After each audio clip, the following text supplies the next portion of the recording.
I stood in the marble lobby of the Sunshine Resort in Patong, clutching a folder full of wire transfer receipts totaling $340,000, waiting for Nina to arrive with the property lawyer. The receptionist kept glancing at me with something between pity and confusion. My phone showed 17 unanswered calls to Nina's number, each one going straight to an automated message in Thai that I couldn't understand. The air conditioning blasted cold air across my sweating face, but I couldn't stop the panic rising in my chest. It had been 3 hours since our scheduled meeting time. 3 hours of sitting on this leather couch, watching Thai families check in and out, watching tourists carry shopping bags from the beach, watching my entire future crumble into something I couldn't yet admit to myself. The hotel manager approached me for the second time, his expression professionally neutral but his eyes telling me everything I needed to know. He spoke careful English, each word chosen with uncomfortable precision. "Sir, I'm very sorry, but we have no record of any property transaction involving this hotel.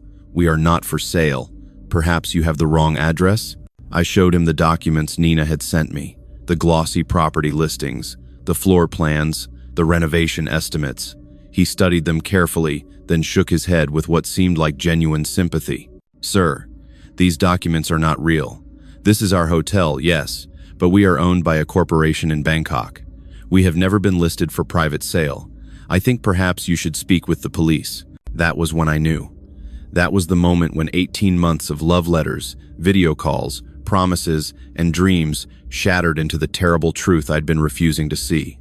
Nina wasn't late. Nina wasn't caught in traffic. Nina wasn't coming at all. I'd left my wife of 28 years for this woman. I'd walked away from my children, sold my home in Denver, resigned from my job, and transferred every dollar I had in the world to a Thai bank account. And now she was gone, vanished like she'd never existed, leaving me alone in a hotel lobby in a country where I didn't speak the language, holding worthless papers, and the crushing realization that I'd destroyed my entire life for an illusion. But to understand how I got here, how a 58-year-old construction supervisor from Colorado could make such catastrophic decisions, I need to take you back to where it started. Back to when I was still Mark Ellison, husband and father, sitting in my home office on a cold February night, scrolling through Facebook, feeling invisible in my own life, desperate for something I couldn't even name. If you've been enjoying the stories I create, please consider hitting the subscribe button. Your support is crucial for the growth of this channel and helps me dedicate time to making these videos despite my commitment to a full-time job. Thank you for being here. I'd been married to Sharon for 28 years when I first messaged Nina, though if I'm being honest, I'd stopped feeling married somewhere around year 23. We weren't fighting, weren't screaming at each other, weren't doing anything dramatic enough to call it a crisis. We were just existing in the same house, moving through the same routines, speaking only when necessary about bills and schedules and groceries. Our house in the Denver suburbs was nice enough. 3 bedrooms, 2 bathrooms, a backyard with a grill I used maybe twice a summer. I'd bought it in 1997 when construction work was booming, and I was supervising 3 major projects simultaneously, bringing home good money and believing I was building something permanent. But by February of 2023, our kids were grown and gone. Jason was 30, living in Seattle with his fiancée, barely calling except on holidays. Emily was 27, married with a baby I'd met twice, living in Austin, and seeming to have built a life that had no room for her parents in it. Sharon worked as an office manager for a dental practice and spent most evenings watching true crime documentaries in the living room while I sat in my office, pretending to be busy with something. We hadn't been intimate in over 2 years. We hadn't had a real conversation in even longer. When I looked at her, I saw someone who'd become a stranger. I was 58 years old and I felt ancient. Not old in years, but old in spirit, like I'd already lived everything worth living and the rest was just waiting around for retirement and then death. The construction company where I'd worked for 32 years had downsized my responsibilities, bringing in younger supervisors and gradually pushing me toward positions that felt more like babysitting than building. That's the mental state I was in when I started planning a solo vacation to Thailand. A guy I'd worked with, Jim Patterson, had retired there 2 years earlier and kept posting pictures on Facebook of beaches and temples and beautiful sunsets, always captioning them with things like, "Living my best life," and "Should have done this years ago." I started researching Thailand obsessively, reading travel blogs and watching YouTube videos. I told myself it was just research for a 2-week vacation, but deep down I was fantasizing about more, about escaping into a completely different life where I could start over and be someone new. I joined a few Facebook groups for American expats in Thailand, asking basic questions about where to stay and what to expect. That's where I first encountered Nina's profile. She commented on one of my posts asking about Phuket, saying she worked there and would be happy to help me plan my trip and show me around if I needed a local guide. Her profile picture showed a beautiful Thai woman with long dark hair and a bright smile, standing on a beach at sunset. When I clicked through her photos, I saw images of her at various tourist locations, always smiling, always looking wholesome and approachable in a way that seemed genuine. I messaged her, thanking her for the offer, and we started chatting. At first, it was purely practical information about hotels and transportation, but Nina had this way of making everything personal, asking me questions about myself, about why I wanted to visit Thailand, about my life back home. She told me she was 31 and had been working in tourism for 8 years. She'd grown up in a small village in northeastern Thailand, but moved to Phuket to find opportunities and build a better life. She said she'd been in one serious relationship that ended badly when the man cheated on her, and since then she'd focused on her career and her family. What struck me most was how she listened. When I told her about feeling stuck in my marriage, about feeling invisible and unappreciated, she didn't judge me or give me generic advice. She just said she understood that many people feel trapped by lives they built when they were younger. "You deserve to feel alive again, Mark," she wrote one night. "Life is too short to just exist. You should feel passion, excitement, purpose. You should wake up every day grateful for the chance to live." Those words hit me like electricity. When was the last time Sharon had said anything like that to me? When was the last time anyone had made me feel like my feelings mattered? Like I deserved more than just grinding through days until I died. Nina and I started video calling on WhatsApp. The first time I saw her face in real time, heard her voice speaking to me directly, something shifted inside me. She was even more beautiful than her pictures suggested, with warm brown eyes and a smile that felt like sunshine. She asked about my work, and I found myself telling her stories I'd never shared with Sharon, about projects I'd built and challenges I'd overcome. She made me feel interesting, competent, masculine in ways I'd forgotten I could feel. "You're such a strong man, Mark," she'd say, "so capable and intelligent. Your family is very lucky to have you." But I didn't feel lucky, and I didn't think my family felt lucky either. Sharon barely acknowledged when I came home from work. My kids called their mother on holidays but seemed to view me as an afterthought. Within 6 weeks of first messaging Nina, I was talking to her every single day. I'd wake up early to catch her before she went to work, and I'd stay up late to chat with her after her shift ended. Sharon never noticed or never cared that I was spending hours on my phone, smiling at messages and laughing at videos Nina sent. Nina started calling me husband in her messages, always with a heart emoji. At first I thought it was just a cultural thing, but when I asked her about it, she said it meant she could see us together, that she felt connected to me in a way she'd never felt with anyone else. "I know it's crazy, Mark," she wrote. "We haven't even met in person, but I feel like I've known you forever, like we're meant to be together. I pray every night that Buddha will bring you safely to me." I should have been skeptical. I should have recognized the manipulation, but I was 58 years old and drowning in loneliness. And here was this beautiful young woman telling me she prayed for me, calling me husband, making me believe that maybe my life wasn't over after all.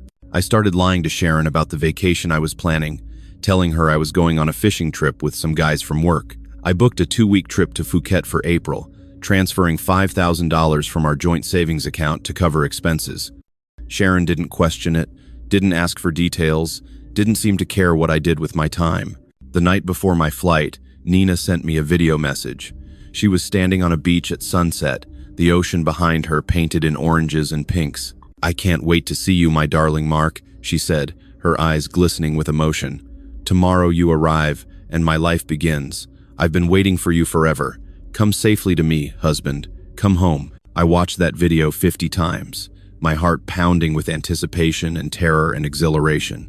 What I didn't know was that I wasn't flying toward a new beginning. I was flying toward the complete destruction of everything I'd built, everyone I loved, and every dollar I'd worked 40 years to save. The flight from Denver to Phuket took 23 hours with layovers. I barely slept, too anxious and excited about what waited for me. When I finally cleared customs at Phuket International Airport at 11 in the morning, exhausted and disoriented and sweating through my shirt, I saw Nina standing in the arrivals area, holding a sign with my name written in careful English letters, decorated with small hearts. She was even more stunning in person than I'd imagined. She wore a simple yellow sundress, her long black hair falling in waves past her shoulders, her smile bright and genuine as our eyes met across the crowded terminal. When I reached her, she threw her arms around me in a tight hug. "You're here," she whispered. "You're really here."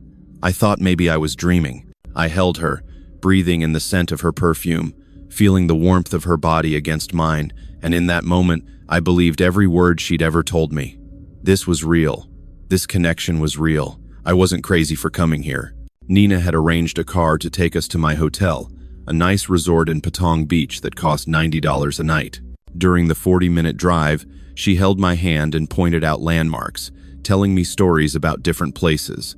Her English was much better in person than it had seemed over chat. When we arrived at the hotel, she helped me check in, speaking rapid Thai to the receptionist and ensuring I got a room with an ocean view. She came up to my room to make sure everything was acceptable, opening curtains and checking the bathroom. "You must be so tired from the flight," she said. "You should rest. I have to work this afternoon, but tonight I'll come back and take you to dinner, okay? Somewhere special, just for us." I didn't want her to leave, but I was indeed exhausted. She kissed me on the cheek, a soft, lingering touch that made my heart race, and promised to return at 7 that evening. I collapsed on the bed and slept for 5 hours, waking up disoriented to unfamiliar sounds outside my window. Nina returned exactly at 7, wearing a different dress, this one white and elegant. She'd brought a small gift, a wooden elephant figurine. "For your new beginning," she said. "May Buddha bless you with happiness, Mark." She took me to a seafood restaurant on the beach, a beautiful open-air place with tables in the sand. She ordered for both of us in Thai, explaining each dish as it arrived, laughing when I struggled with the spiciness. I couldn't stop staring at her, couldn't believe that this beautiful woman was here with me, treating me like I mattered. After dinner, we walked along the beach, the warm ocean water lapping at our feet. Nina took my hand, threading her fingers through mine, and we walked in comfortable silence before she stopped and turned to face me. "I'm so happy you came, Mark," she said softly. "These months talking to you, getting to know you, I started to fall in love with you. I know that sounds crazy, but it's true. And now that you're here, I know for certain I love you." My throat tightened with emotion. When was the last time anyone had said those words to me? "I love you too, Nina," I said. And in that moment, standing on a beach in Thailand, I meant it completely. She stayed with me that night, and it was everything I'd fantasized about during those lonely months in Denver. She was passionate and attentive, making me feel desired in ways I'd forgotten were possible. Afterwards, she lay with her head on my chest, drawing small circles on my skin with her finger. "I never want to let you go," she said. "These 2 weeks will go so fast, and then you'll have to leave, and I'll be alone again." The thought of leaving already filled me with dread, but I pushed it aside, choosing to focus on the present. Over the next 5 days, Nina took every moment off from work she could manage to spend time with me. We explored Phuket together, visiting temples and viewpoints and hidden beaches. She was always touching me, holding my hand, or linking her arm through mine, kissing my cheek in public in ways that made me feel proud and masculine. Other Western men would stare at us with obvious envy. On the 6th day, Nina said she wanted me to meet her family. Her mother and younger brother lived in Phuket, having moved from their village to be closer to her. They wanted to meet the man who'd made their daughter so happy. We took a taxi to a modest neighborhood away from the tourist areas, stopping at a simple 2-story house with a small garden out front. Nina's mother, a woman in her 50s with graying hair and kind eyes, greeted me with a traditional Y. Her brother Samchai was in his mid-20s, friendly and enthusiastic, speaking decent English. The house was humble but clean, decorated with Buddhist imagery and family photos. Nina's mother cooked an elaborate meal, and we sat on the floor around a low table eating and talking. Samchai translated when his mother spoke in Thai, explaining how grateful they were that Nina had found a good man, how they could see she was truly happy for the first time in years. I gave Nina's mother 5,000 baht, around $150, as a gift of respect. Nina had coached me on this beforehand, Her mother cried when I presented the money, holding my hands and saying something in Thai that Somchai translated as, "You are a blessing to our family." Looking back now, I can see how perfectly orchestrated it all was. The humble home, the grateful mother, the friendly brother. But at the time, I felt nothing but warmth and acceptance, believing I'd been welcomed into something real. That night, as Nina and I lay in my hotel room, she broached the subject that would change everything. "Mark, I need to tell you something," she said, her voice hesitant.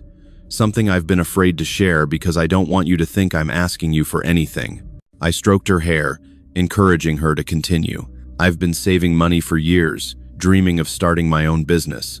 A small boutique hotel, something I could run myself. I have some money saved, and I've been looking at properties, but I can never quite get enough to make it happen. Every time I get close, something happens. My mother gets sick, my brother needs help. Something always comes up." She paused, and I could feel her tension. "But now I've met you, and I'm thinking maybe this is Buddha's plan. Maybe we could do it together, build something beautiful, a place we could run as partners, as husband and wife, a life we could share." My heart pounded with excitement and fear. Was she asking me to stay? To abandon my life in Denver and build a new one here with her?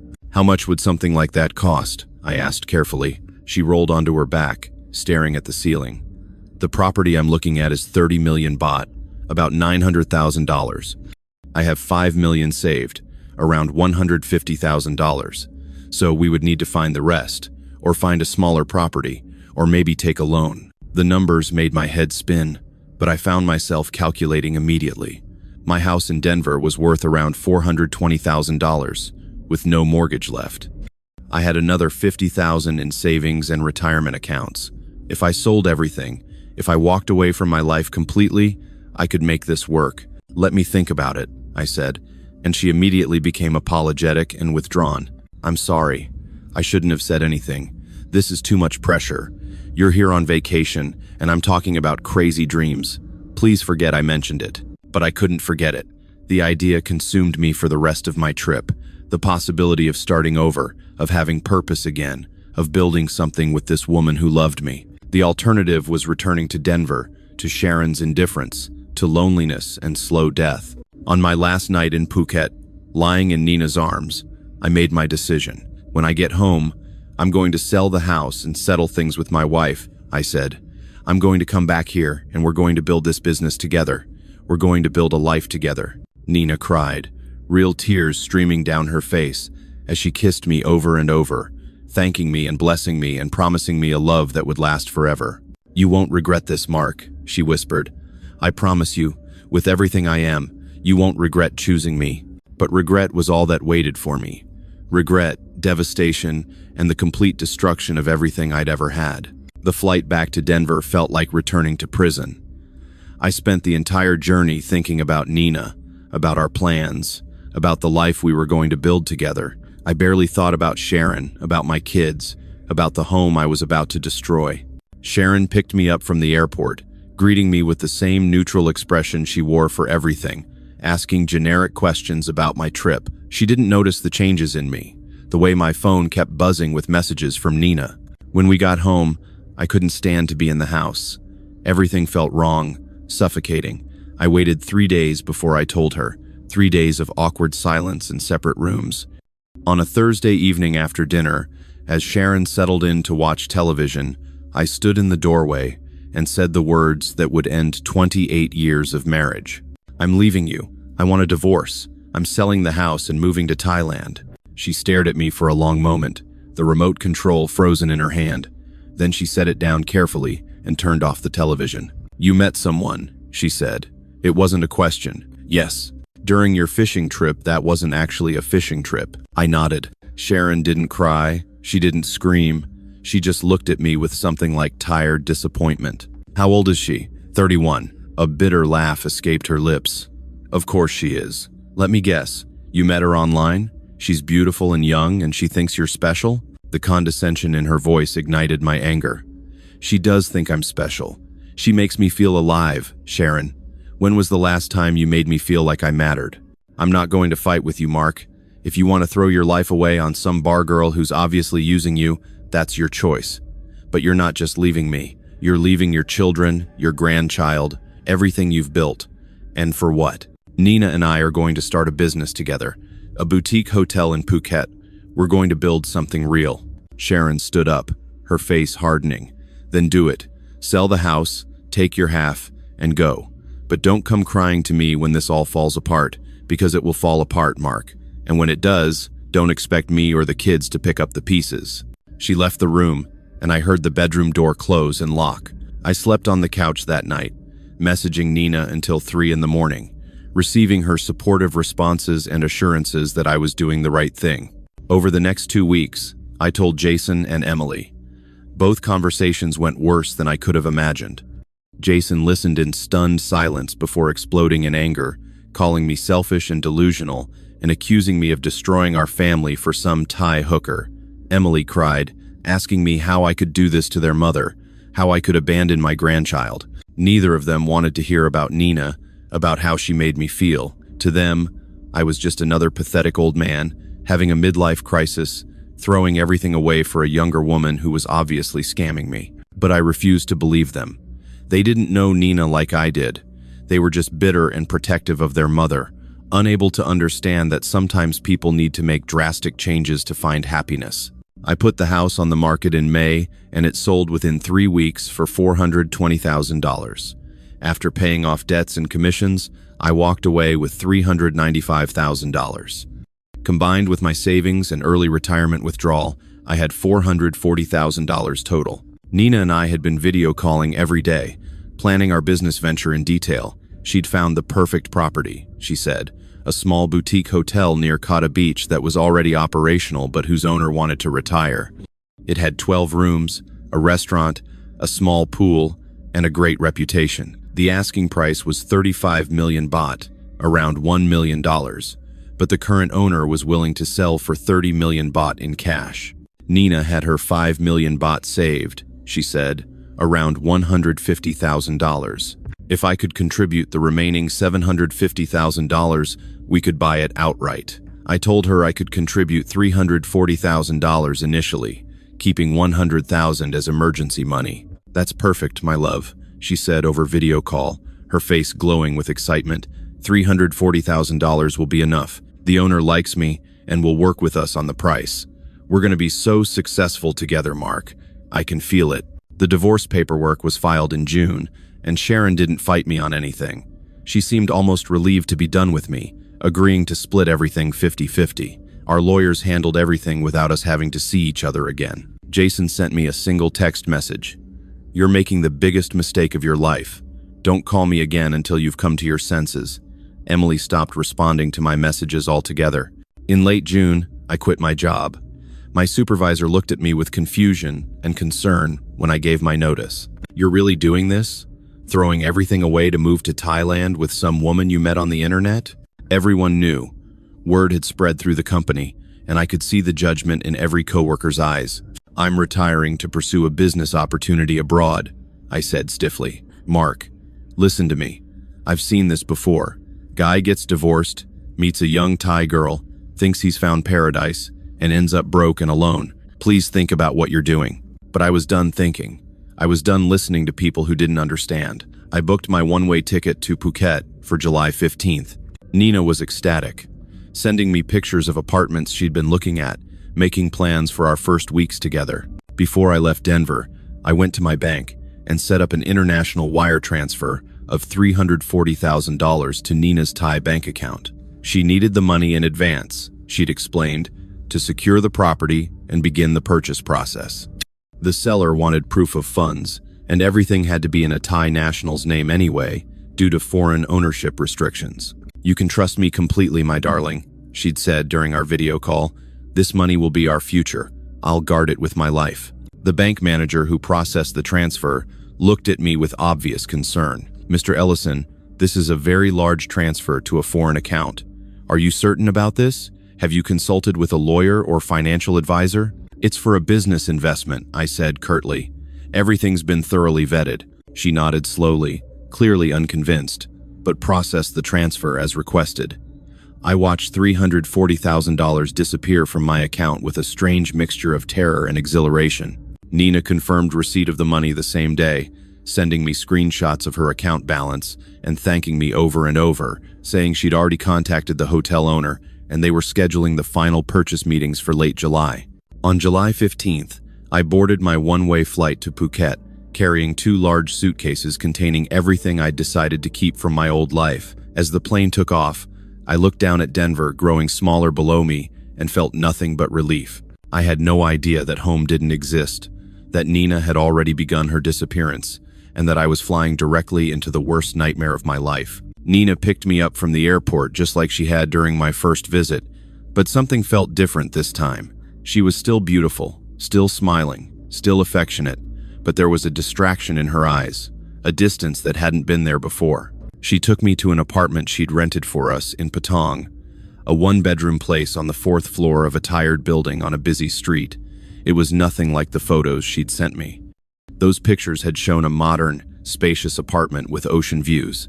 This place was small, dim, with water-stained walls and barely functioning air conditioning. "I know it's not perfect," Nina said, seeing my disappointment, "but it's temporary, just until we close on the hotel.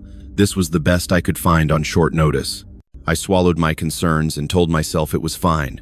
This was temporary. Soon we'd own our own business. The rent was 22,000 baht per month, around $650, which seemed expensive for what we were getting. But Nina explained that everything in Phuket was expensive during high season.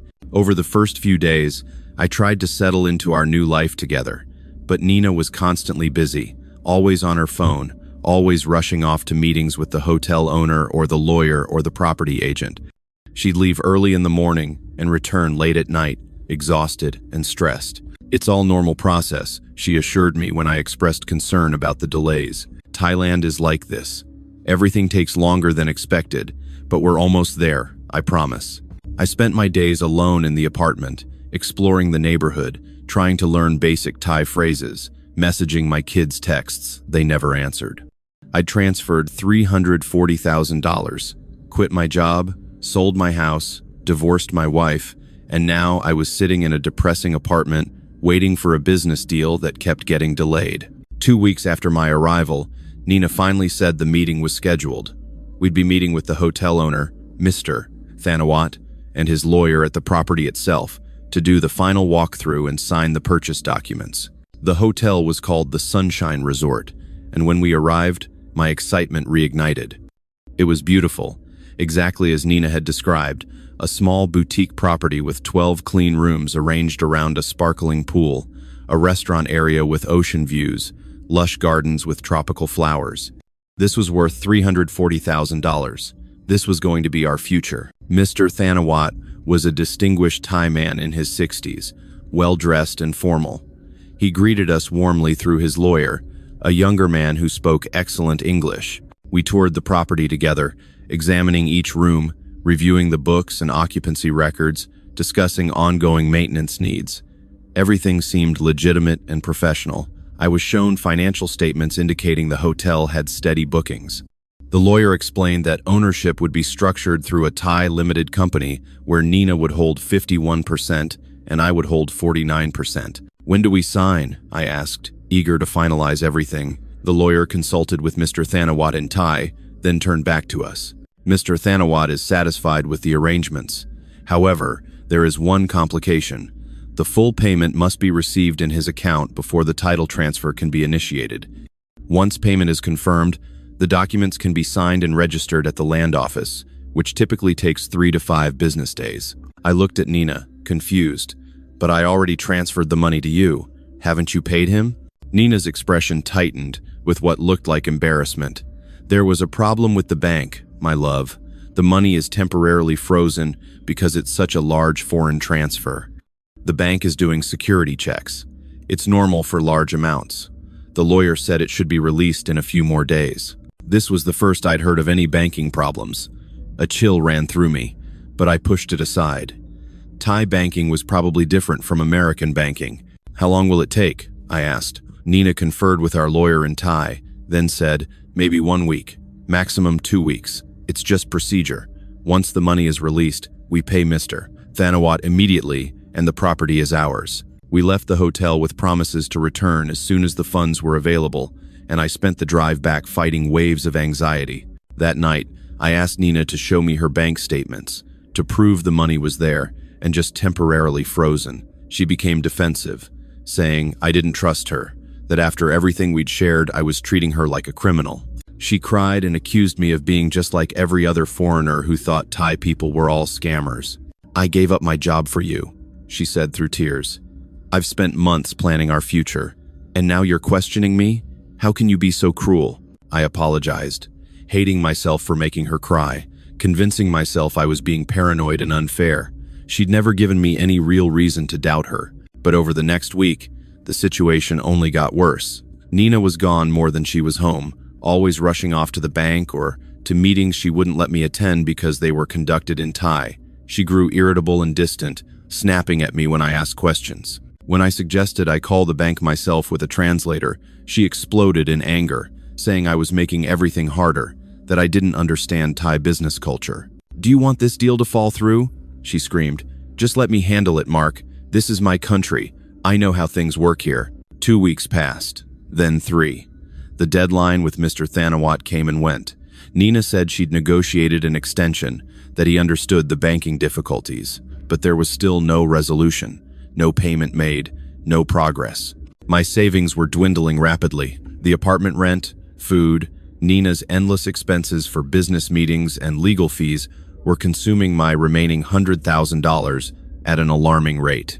4 weeks after my arrival, Nina said she needed to go to Bangkok for a week to resolve the banking issues in person. She had a meeting with higher-level bank officials who could authorize the release of my frozen funds. "Come with me," I said, desperate not to be left alone. "You can't," she said. "These meetings are confidential. They won't discuss client matters with non-account holders present. It's Thai law. I'll go, fix this problem, and come back. 1 week maximum." She left on a Tuesday morning, promising to call me every night with updates. For the first 2 days, she did call, brief conversations, where she said the meetings were going well. On the 3rd day, she didn't call.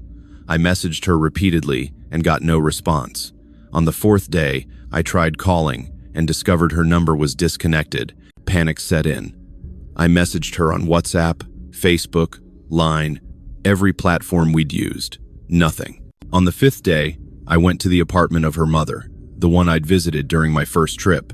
The house was there, but when I knocked, a different family answered. They spoke no English, but through Google Translate, I understood they'd been renting the house for 3 months and didn't know anyone named Nina. That's when I knew. That's when the horrifying truth became unavoidable. I'd been scammed.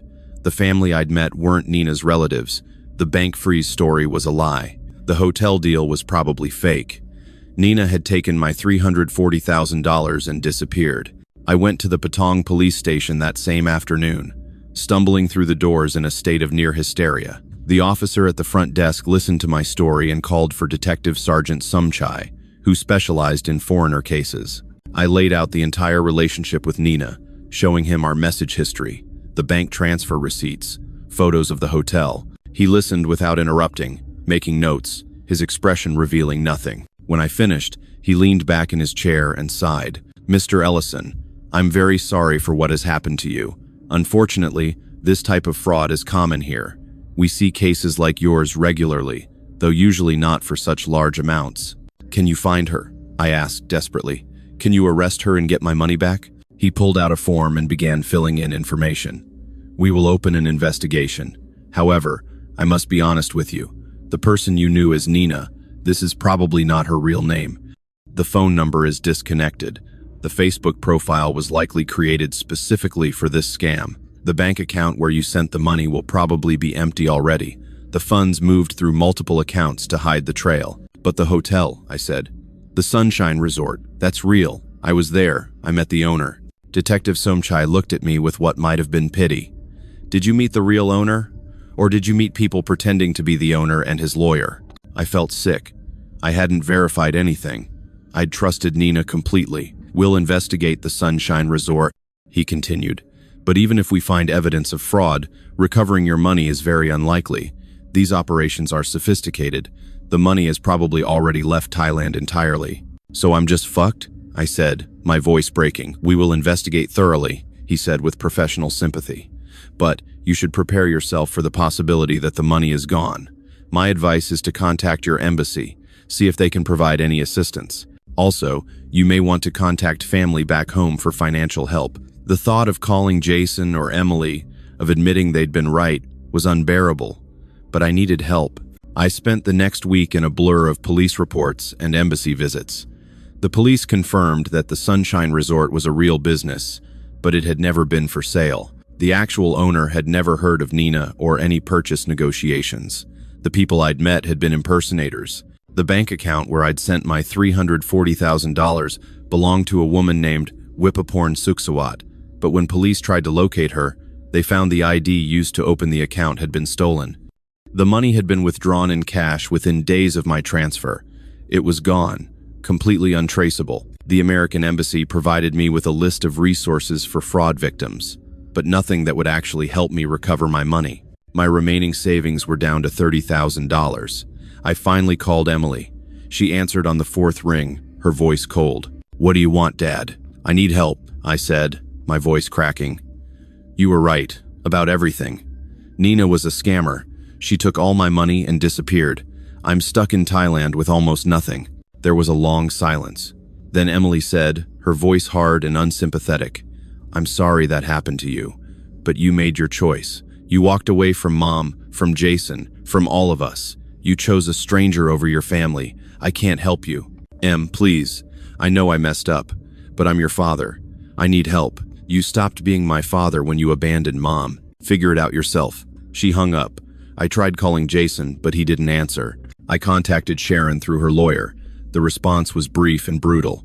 The divorce was final, the assets divided, and Sharon had no legal obligation to assist me. I was alone in a foreign country with $30,000, no job prospects, no family support, and no way forward that I could see. I moved to a cheaper room in a guest house that cost 8,000 baht per month, $240.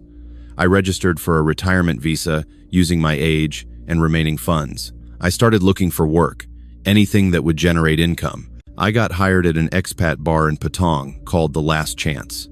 The irony wasn't lost on me.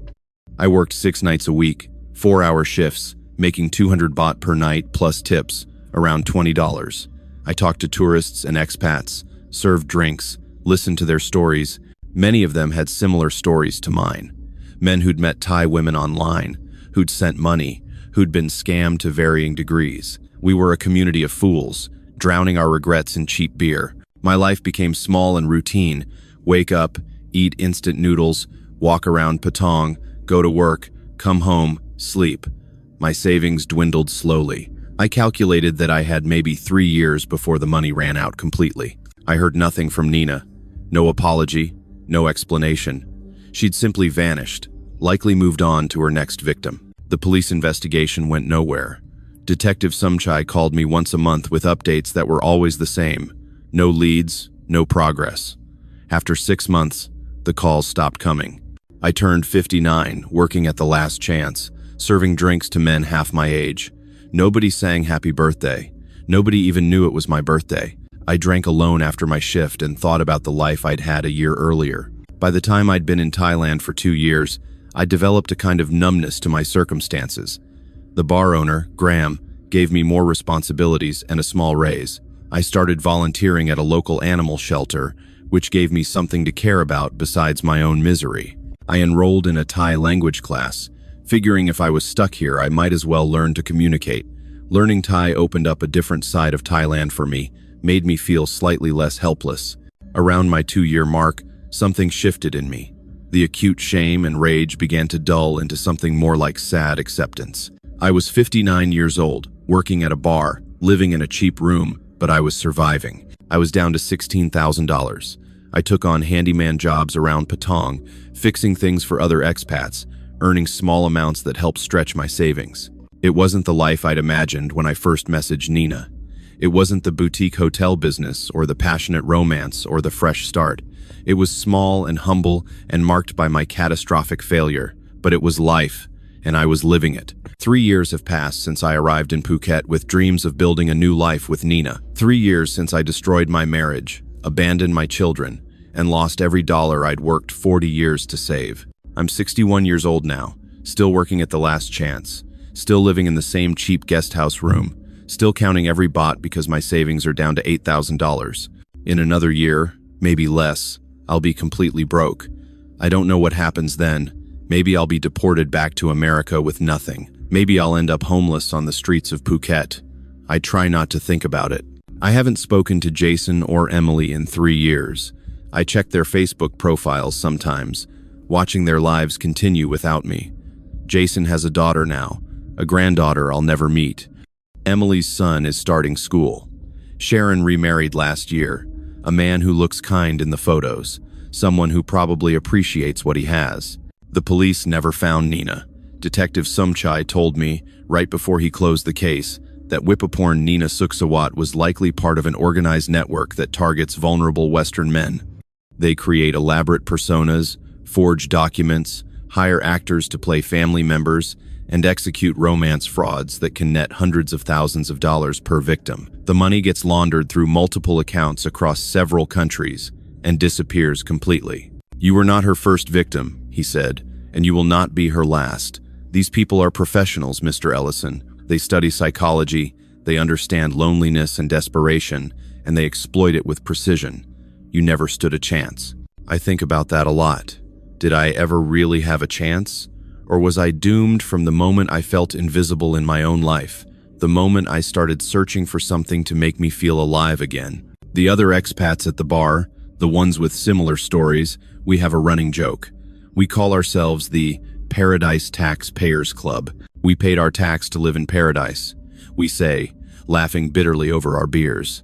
Some of us paid $20,000, some paid $100,000, I paid $340,000. But we all paid something, and we're all still here, unable or unwilling to go back to the lives we destroyed.